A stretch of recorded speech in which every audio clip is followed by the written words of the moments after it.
ሰላም ሰላም ወደ ቻናላችን ቤተሰቦች እንዴት ቆያችሁልን? በዕለተ ረቡዕ በወጡ መረጃዎች ዳግም ተገናኝተናል። ለቻናላችን አዲስ ከሆናችሁ ቻናሉን ሰብስክራይብ በማድረግ አብራታችሁን አሳዩን። አሁን ወደ ወጡ መረጃዎች አለፍን። አብራችሁን ቆዩ። የአርሰናሉ አሰልጣኝ ማይክል አርቴታ በዚህ ሲዝን የፕሪሚየር ሊግ ዋንጫ ማሸነፍ ካልቻለ ይባረራል ሲል የመድፈኞቹ የቀድሞ ተጫዋች ሮበርት ፔሬስ ተናግሯል። አርቴታ የሚፈልጋቸው ተጫዋች ለማምጣት ብዙ ድጋፍ እንደተደረገለት ስለሚሰማው ፈረንሳይ ድፍረት የተሞላበትን አስተያየቱን አርቴታ ላይ ሰጥቷል። አርሰናል በዚህ ክረምት እንደ ኢብሬች ቼዜ፣ ቪክተር ጊዮከርስና ማርቲን ዙሜንዲ ያሉ ትልልቅ ስሞችን ያስፈረመ ሲሆን ቡድናቸውን ለማጠናከር እንደ ኖኒ ማዱኬ፣ ክርስቲያን ሞስኬራ፣ ፔሪ ሂንካፒ እና ክርስቲያን ኖርጋርድ ተጫዋቹን ማምተዋል። የአርሰናል የቀድሞ ተጫዋች ሚኬል አርቴታ ላይ ጫና ፈጥሯል። ፔሬዝ አርቴታ ከአርሰናል ጋር ዋንጫ ማሸነፍ ካልቻለ ቦርዱ መጨረሻ ለውጥ ለማድረግ እንደሚወስን ያስባል። ፔሬዝ ለፉት መርካቶ ሲናገር እንዲህ ብለዋል። በእኔ አስተያየት አርሰናል በዚህ ዓመት ዋንጫ ካላነሳ አስተዳደሩ ሌላ አሰልጣኝ ለማግኘት ያስባል። አርቴታ በአርሰናል ለ5 ዓመታት ቆይቷል እና በሚያሳዝን ሁኔታ ዋንጫ አላመጣም። ለደጋፊዎች አስፈላጊው ነገር ሻምፒዮን መሆን ነው። በክረምት የዝውውር መስኮት ላይ በርካታ ገንዘብ አውጥቷል። አንዳንድ ጥያቄዎችን አቅርቦም ነበር። ይህ በአርሴናል ቦርድ ተሟልቶለታል። አርሰናል ሻምፒዮን ካልሆነ በእርግጠኝነት በአሰልጣኝ ለውጥ ይኖራል ብዬ አስባል። ሊቨርፑል ቀላል የሆነ ማንቸስተር ሲቲም ተፎካካሪ ነው። ቼልሲም ወደኋላ አይመለስም። እኔ ግን አርሰናል ሻምፒዮን ለመሆን በቂ ተጫዋች ያሉት ይመስለኛል። ስለዚህ ቀጣዮቹ ወራት ለአርቴታ ቆይታ ወሳኝ ናቸው ብለዋል። ጂሚ ካራጋር አርኔ ስሎት የሊቨርፑል የክረምቱን ውድ ፈራሚ እንዲያስቀምጡት አጥብቆ ተናገረ።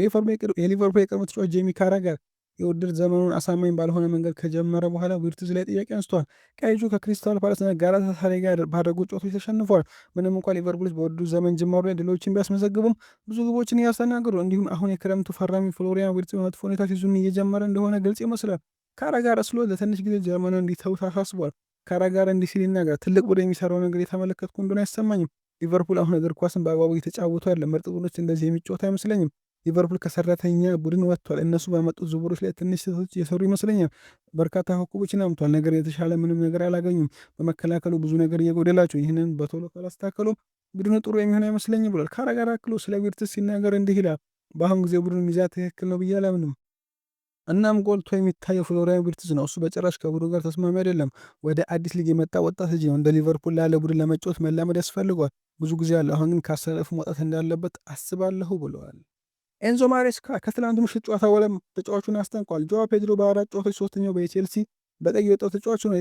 የቼልሲው አሰልጣኝ ኤንዞ ማሬስካ ብራዚላዊ አጥቂ ጆዋ ፔድሮ የጆዜ ሞሪኖን ቤኒፋ 1-0 ባሸነፉበት ጨዋታ ላይ ቀይ ካርድ ከተመለከተ በኋላ ብስጭታቸውን ተጫዋቹ ላይ ገልጿል። ጆዋ ፔድሮ ከተቀያሪ ወንበር ተነስቶ ወደ ሜዳ ቢገባም በምሽቱ ጨዋታ መጨረሻ ላይ በቀይ ካርድ ከሜዳ ወጥቷል። ግብ ጠባቂው ሮበርት ሳንቼዝ ከማንቸስተር ዩናይትድ እና ተከላካዩ ትሪቫስ ቻለባ በሳምንቱ መጨረሻ ከብራይተን ቀይ ካርድ ከተመለከተ በኋላ በ4 ጨዋታዎች ቀይ ካርድ የተመለከተ ሶስተኛ የቼልሲ ተጫዋች ሆነ ነው። ማሬስካ ስለ ቀይ ካርዶች አስተያየቱን ሰጥቷል። በሚያሳዝን ሁኔታ ልናስወግደው የሚገባ ነገር ነው። አሁን ሌላ ቀይ ካርድ ተመልክተናል። ሳንቼዝ ለመጥፎ ተግባር አልነበረም ካርዱን ያገኘው፣ ግቡን መከላከል ስለፈለገ ብቻ ነው። ቻሎባህም ግቡን መከላከል ስለሚፈልግ ነበር ካርድ የተመለከተው። ይህንን ነገር ማስወገድ ያስፈልጋል። አንዳንድ ጊዜ ጎል ብታስተናግድ ይቻላል። ምክንያቱም 11 ለ11 ስለምንገኝ ለመጫወት ተጨማሪ ደቂቃዎች ይሆናል። ስህተቶችን ማቆም አለብን ብለዋል። ካፒቴን በርናንዶ ሲልቫ አዳዲስ መሪዎች በማንቸስተር ሲቲ እንዲወጡ እንደሚፈልግ ተናገረ። የማንቸስተር ሲቲ ካፒቴን በርናንዶ ሲልቫ በክለብ ውስጥ ጥሩ ነገር ለመፍጠር ስለሚፈልግ ውጤታማ ቡድን ከ4 በላይ መሪዎች እንደሚፈልግ ያምናል። ፖርቱጋል ኢንተርናሽናል በ2024/25 የውድድር ዘመን መገባደጃ ላይ የኬቪን ደብሮይን መልቀቅ ተከትሎ ከዓለም ክለቦች ዋንጫ በፊት በፔፕ ጋርዲዮላ የዋና ካፒቴንነት ሚና ተሰጥቶታል። በርናንዶ በቻምፒዮንስ ሊግ ወደ ቀድሞ ክለቡ ሞናኮ ተመልሶ ከመጫወት በፊት ሲልቫ ብዙ መሪዎች በክለቡ ውስጥ ስላሉ ጥራታቸውን እንዲያሳዩ አበረታቷል። ሲልቫ ሲናገር እንዲህ ይላል። ማንቸስተር ሲቲ ባለፉት 8 ዓመታት በጣም ስኬታማ ነበር፣ ምክንያቱም አንድ ካፒቴን ጥሩ ስለነበር ሳይሆን የታላላቅ መሪዎች ስብስብ ስላለን ነው። ልክ እንደ ካፒቴንነት የተሻለ ድባብን ለመፍጠር አንዳንድ ነገሮች እንዳይከሰቱ ማድረግ አለብኝ። የኔ ስራ አሁን ተጫዋቾችን ትክክለኛ ባህሪ እንዲኖራቸው ማድረግ ነው። ከኃላፊነት አንጻር ከ4 በላይ ካፒቴን በቡድን ውስጥ ያስፈልጋል። ባለፉት ዓመታት በዚህ ቡድን ውስጥ 10 ወይም 15 መሪ ተጫዋች ነበሩም ብለዋል። በርናርዶ ስለ ቀድሞ ክለቡ ሲጠይቅ እንደዚህ ይላል። እዚህ ሞናኮ ለ3 የውድድር ዘመናት ነበርኩ እና ጥሩ ትዝታዎች አሉኝ። በከፍተኛ ደረጃ ላይ ለመቀመጥ የመጀመሪያው ድል በሞናኮ ነበር ያገኘው። እዚህ በመሆኔ በጣም ደስተኛ ነኝ ብለዋል።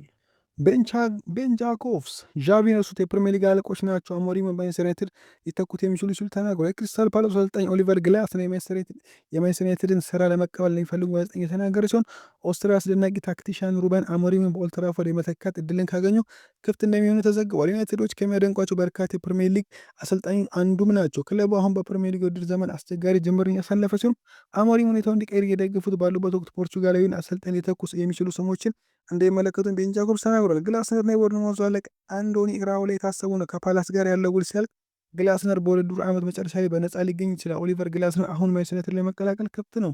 ጃኮብ ሲናገር እንዲህ ይላል። የኔ መረጃ ግላስነር የማንቸስተር ዩናይትድ ስራ ቢሰጠው እንደሚቀበል አውቃለሁ። በዚህ ምክንያት ማንቸስተር ዩናይትድ እነሱን ለመቀላቀል ዝግጁ የሆኑ ጥራት ያላቸውን አንዳንድ የፕሪሚየር ሊግ አሰልጣኞች ማግኘት እንደሚችሉ ይሰማቸዋል። አንዶኒ ራኦላ በበርንማውዝ አዲስ ውል እንዳልፈረመ አንርሳ። የማርኮ ሲልቫ ኮንትራትን የመልቀቂያ አንቀጽ እንዳለው እናውቃለን። ሲልቫ ዓመቱ መጨረሻ ኮንትራት አልቀ። ስለዚህ ለማንቸስተር ዩናይትድ በፕሪሚየር ሊጉ ብዙ አማራጮች አሏቸው ብለዋል። አሽራፍ ሀኪሚ ከምሽቱ ጨዋታ በፊት ላሚን ያማል የዓለማችን ምርጡን የግራ መስመር ተከላካይ ኑኖ ሜንዴዝን ይገጥማል፣ እሱን ማስቆም የሚችል መሆኑን አስቀድሞ አሳይቷል ያለ ሲሆን ሃንስ ፍሊክን በበኩሉ እኛ ለቻምፒየንስ ሊግ አሸናፊነት ከዋና ተወዳዮች መካከልን እኛ ባርሴሎናን እና ዋንጫውን ለማሸነፍ እጩ መሆኑን እንፈልጋለን ብሏል። ኪሊያን ምባፔ እኔና አርዳ ጉለር እጅግ በጣም ጥሩ ሁኔታ አለን፣ እሱ ድንቅ ችሎታ ያለው ተጫዋች ነው በማለት አሞካሽቶታል።